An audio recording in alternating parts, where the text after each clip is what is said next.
चलिए क्लास शुरू करने से पहले एक बार जान लेते हैं कि हमने लास्ट क्लास में क्या किया था। लास्ट क्लास में हमने टेक्स्ट टूल के बारे में ही जाना था और आज भी हम टेक्स्ट टूल के बारे में ही जानेंगे और आज हम सीखेंगे टेक्स्ट टाइप के बारे में। चलिए अब जानते हैं टेक्स्ट टूल की प्रॉपर्टीज़ के बारे में। देखिए अगर टेक्स्ट टूल की प्रॉपर्टीज़ के बारे में बात की जाए, यहाँ पे टेक्स्ट जो है 3 टाइप्स की होती हैं। देखिए स्टैटिक टेक्स्ट, डायनेमिक टेक्स्ट और इनपुट टेक्स्ट। आप यहाँ से देख सकते हैं स्टैटिक, डायनेमिक एंड इनपुट। देखिए अगर मैं स्टैटिक टेक्स्ट की बात करें तो स्टैटिक टेक्स्ट जो है ये डायनेमिकली अपडेट नहीं होता, और अगर डायनेमिक टेक्स्ट की बात करें तो ये डायनेमिकली अपडेट होता है। अगर इनपुट टेक्स्ट की बात करें तो इनपुट टेक्स्ट में यूज़र टेक्स्ट एंटर कर सकता है। चलिए इसे थोड़ा डिटेल से समझते हैं। देखिए सबसे पहले जानते हैं स्टैटिक टेक्स्ट के बारे में। देखिए स्टैटिक टेक्स्ट में चेंज ओरिएंटेशन, तो हम सबसे पहले स्टैटिक टेक्स्ट लेते हैं, स्टैटिक टेक्स्ट सेलेक्ट करते हैं और यहाँ से हम चेंज ओरिएंटेशन लेते हैं। सबसे पहले हॉरिजॉन्टली, देखिए मैं हॉरिजॉन्टल लेता हूँ और यहाँ पे मैं कुछ भी लिखता हूँ। देखिए ये अभी हॉरिजॉन्टल है। अब मैं यहाँ से वर्टिकल करता हूँ और मैं अब यहाँ वर्टिकल, देखिए ये वर्टिकल काम कर रहा है। और अब मैं यूज़ करता हूँ वर्टिकल लेफ़्ट टू राइट। देखिए मैंने इसको सिलेक्ट किया, वर्टिकल लेफ़्ट टू राइट, और अब देखिए वर्टिकल लेफ़्ट टू राइट। देख रहे हैं दोनों में फ़र्क बस इतना है कि वर्टिकल लेफ़्ट टू राइट इस तरीके से, और वर्टिकल अगर मैं यहाँ पे एंटर करता हूँ और यहाँ टाइप करता हूँ तो आप देखिए ये कुछ इस तरह से मूव करेगा। चलिए आगे चलते हैं। अब जानते हैं पोजीशन एंड साइज़। देखिए सबसे पहले मैं क्या करता हूँ, इन सबको मैं जो है बंद कर देता हूँ। मैं आता हूँ पोजीशन एंड साइज़ पे। पोजीशन एंड साइज़ में देखिए यहाँ पे इसकी विड्थ है और हाइट है, और यहाँ पे इसकी पोजीशन है एक्स और वाई। अगर मैं इसकी विड्थ और हाइट देखिए मूव कर सकता हूँ, ये देखिए यहाँ से मैं इसका पोजीशन चेंज कर सकता हूँ, ये देखिए। चलिए आगे चलते हैं और जानते हैं हम टेक्स्ट के कैरेक्टर के बारे में। देखिए कैरेक्टर में क्या है, कैरेक्टर में यहाँ पे आपको फ़ॉन्ट फैमिली मिलेगी। यहाँ से मैं कोई भी फ़ॉन्ट सिलेक्ट कर सकता हूँ जो मुझे टेक्स्ट के लिए चाहिए। ये देखिए यहाँ पे काफ़ी सारे फ़ॉन्ट हैं, मैं यहाँ से फ़ॉन्ट सिलेक्ट कर सकता हूँ। और यहाँ से मैं फ़ॉन्ट स्टाइल सिलेक्ट कर सकता हूँ। मुझे बोल्ड चाहिए, रेगुलर चाहिए, इटैलिक चाहिए, जो मुझे चाहिए मैं यहाँ से सिलेक्ट कर सकता हूँ। यहाँ नीचे एक ऑप्शन दिया गया है एम्बेडेड का। चलिए मैं आपको बताता हूँ कि एम्बेडेड होता क्या है।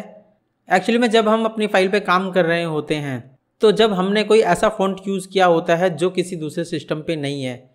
सपोज़ मैंने किसी फ़ाइल पे काम किया है, जो उसमें मैंने फ़ॉन्ट यूज़ किया है वो किसी अदर पीसी में इंस्टॉल्ड नहीं है, तो ऐसे में क्या करेगा कि अदर पीसी जो है उसका फ़ॉन्ट चेंज कर देगा या मिसिंग बताएगा। लेकिन अगर हम यहाँ पे इस फ़ॉन्ट को एम्बेड कर देते हैं तो अदर पीसी में वो फाइल खोलने पे फ़ॉन्ट जो है ले लेगा, यानी कि वो फ़ॉन्ट मिसिंग नहीं बताएगा।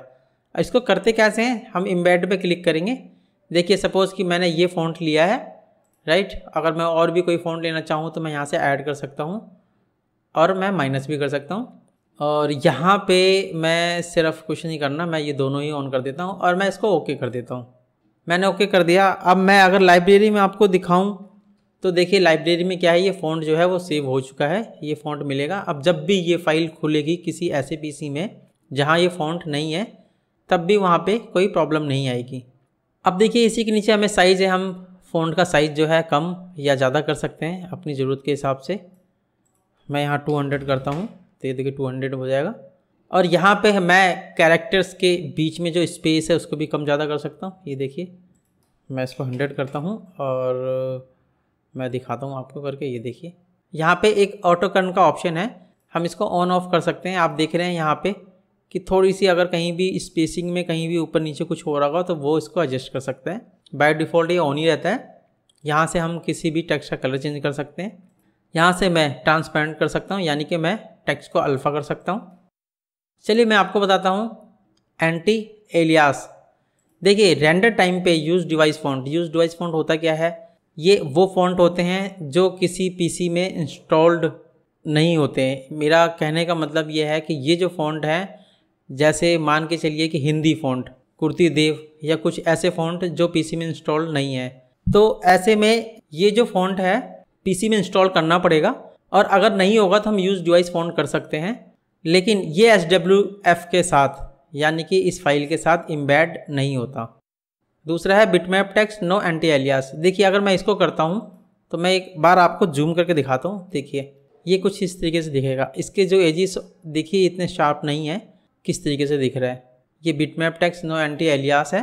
यहाँ पे तीसरा ऑप्शन है एंटी एलियास फॉर एनिमेशन, या जब भी हमें टेक्स्ट में एनिमेशन देना होगा तो उस समय हम anti alias for animation option पे क्लिक करेंगे।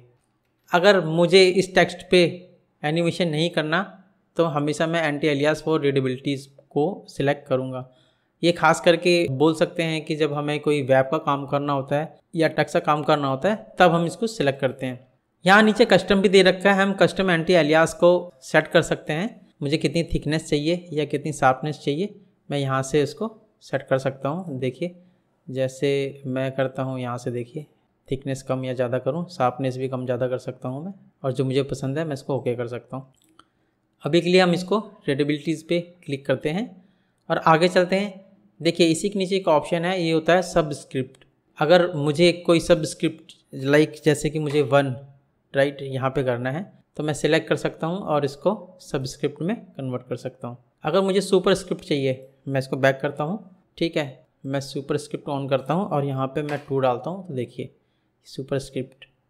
इसका अगला ऑप्शन है यहाँ पे सिलेक्टेबल। देखिए ये क्या करता है, टेक्स्ट को सिलेक्टेबल, यानी कि अगर मैं अभी इस फाइल को रन करूँगा, रेंडर करूँगा, तो मैं इस फाइल को जो है सिलेक्ट नहीं कर सकता। मैं आपको करके दिखाता हूँ।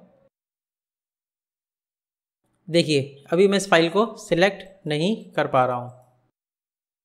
अब मैं अगर इस ऑप्शन को ऑन कर देता हूँ तो देखिए मैं इस टेक्स्ट को सिलेक्ट कर पा रहा हूँ और मैं इसको कॉपी भी कर सकता हूँ और मैं इसको कहीं भी पेस्ट कर सकता हूँ। चलिए अब जानते हैं पैराग्राफ के बारे में। देखिए यहाँ पे मैं पैराग्राफ को ऑन करता हूँ और मैं आपको यहाँ बता देता हूँ, यहाँ पे अलाइन करने का ऑप्शन है। अगर मैं टेक्स्ट को अलाइन लेफ़्ट करूँगा, अभी जो ये अलाइन लेफ़्ट ही है तो ये लेफ़्ट हो जाएगा, और अगर मैं अलाइन सेंटर करूँगा तो ये सारा जो अलाइन है सेंटर हो जाएगा। अगर मैं चाहता हूँ ये राइट को अलाइन करना तो ये देखिए राइट अलाइन हो जाएगा, और मैं अगर इसको जस्टिफाई करूँगा तो ये जस्टिफाई हो जाएगा।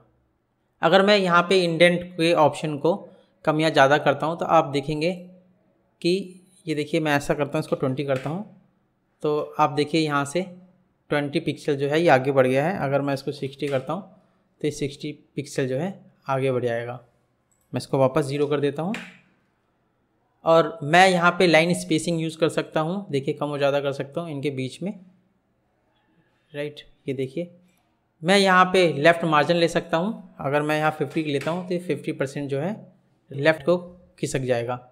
ऐसे ही मैं यहाँ पे राइट मार्जिन भी यूज़ कर सकता हूँ। अगर मैं यहाँ पे 50 पिक्सल करता हूँ तो ये राइट को खिसक जाएगा। चलिए आगे चलते हैं और ऑप्शंस के बारे में जानते हैं। देखिए यहाँ पे मैंने 3 टेक्स्ट ले रखे हैं, पहले जान लेते हैं। इस ऑप्शंस के अंदर यहाँ पे लिंक है, यानी कि URL लिंक। ये URL लिंक होता क्या है कि अगर मैं इस टेक्स्ट पे लिंक देना चाहूँ, यानी कि मैं किसी एक वेबसाइट का या किसी URL का पाथ यहाँ पे पेस्ट करता हूँ, और जब मैं इसको रन करूँगा यानी कि रेंडर करूँगा और उसके बाद मैं इस पर क्लिक करूँगा तो मुझे ये उस वेबसाइट पे लेके चला जाएगा या उस पाथ पे लेके जाएगा जो मैंने यहाँ पे डाल रखा है। दोस्तों फ़िलहाल यहाँ पे मैंने अभी जो यूज़ किया है अपनी वेबसाइट का लिंक मैंने डाल रखा है, और दूसरे में मैंने यूट्यूब का लिंक भी डाल रखा है, राइट। और तीसरे में देखिए, तीसरे में क्या है, मैं यहाँ पे जो लिंक है यहाँ पे गूगल का डाल देता हूँ और मैं यहाँ पे कॉपी करके मैंने इसको पेस्ट कर दिया है।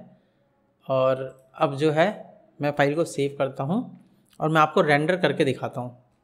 देखिए SWF मैंने रेंडर कर लिया है। मैं आपको दिखाता हूँ, मैंने यहाँ पे लर्न एनिमेशन पे जो भी पाथ दिया था, यानी कि जो भी URL पेस्ट किया था, मैं इस पर क्लिक करता हूँ। देखिए आपके सामने सारथी टेक की जो वेबसाइट है वो खुल चुकी है। देखिए इस टेक्स्ट पे मैंने YouTube का जो URL लिंक है वो पेस्ट किया था। मैं इस पर क्लिक करता हूँ तो आप देखेंगे, देखिए ये मेरा ही चैनल है, मैंने ही इसका URL यहाँ से कॉपी किया था और वहाँ पेस्ट कर दिया था। चलिए अब देखते हैं गूगल पे, और मैं इस गूगल पे क्लिक करता हूँ तो देखिए ये गूगल का टैब जो है ये ओपन हो चुका है। चलिए अब आगे चलते हैं। अब जानते हैं टारगेट के बारे में। देखिए टारगेट होता क्या है। देखिए अभी जो मैंने यहाँ लास्ट में जो आपको मैंने बताया, यहाँ पे मैंने अपने वेबसाइट का लिंक दे रखा है और यहाँ आपको देखने को मिलेगा टारगेट। देखिए टारगेट के अंदर हमारे पास 4 ऑप्शन है, blank, parent, self and top. देखिए होता क्या है, फ़र्क बस इतना है कि जब मैं इस लिंक पे क्लिक करूँगा तो मेरी वेबसाइट तो खुलेगी, लेकिन कैसे खुलेगी और किस पेज पे खुलेगी ये डिपेंड करता है टारगेट पे। अगर मैं टारगेट देता हूँ ब्लैंक, यहाँ से अगर मैं इसको ब्लैंक कर देता हूँ तो जब भी मैं इस लिंक पे क्लिक करूँगा अपनी वेबसाइट के लिंक पे, तो ये हमेशा एक न्यू टैब में खुलेगा, यानी कि एक न्यू विंडो में खुलेगा। और अगर मैं यहाँ से इसको पेरेंट करता हूँ, सपोज़ मेरा जो टैब है, लिंक है, वो इसके अंदर है, अगर मैं इसको क्लिक करता हूँ तो वो उसी टैब में खुलेगा पेरेंट के अंदर। और अगर मैं इसको सेल्फ कर देता हूँ, इस जगह पे ही, इतने पे ही मेरी वेबसाइट खुलेगी। और अगर मैं इसको टॉप कर देता हूँ तो जब भी मैं इस पे लिंक पे क्लिक करूँगा तो ये पूरी उसी पेज के पूरे टैब के अंदर ये वेबसाइट खुल जाएगी। अभी तो बस आप इतना समझ लीजिए, ये जो टारगेट है वो हमें बताता है कि हम अपने लिंक या यूआरएल को किस टैब में या किस जगह खोलना चाहते हैं।